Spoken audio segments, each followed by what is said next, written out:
కొన్ని పళ్ళు ప్రత్యేకంగా మనకు స్పెషల్గా లభిస్తాయి. అలాంటి వాటిలో పనస తొనలు. ఈ పనస తొనలు చాలామంది తినరు, ఎందుకంటే అవి అరగవని, పనస తొనలు తింటే కడుపు నొప్పి వస్తుందని. ఇంకొంతమంది నాకు షుగర్ పెరిగిపోతున్నాను, ఇంకొంతమంది పనస తొనలు తింటే బరువు ఎక్కువ తీపి ఉంటుంది కాబట్టి నేను వెయిట్ పెరిగిపోతానను చాలామంది తినరు.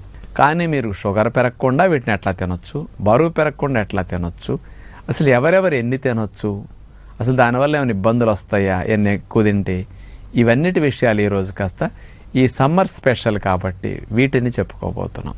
ప్రకృతి ప్రసాదించిన పనస తొనలు గింజ తీసేయగా పైనుండే కండ ఏదైతే ఉంటుందో తొన 100 గ్రాములు తీసుకుంటే 88 క్యాలరీల శక్తి వాటిలో లభిస్తుంది. మ్యాంగో 74 క్యాలరీస్ 100 గ్రాములు. మ్యాంగో కంటే పనసతోనే శక్తిని ఎక్కువ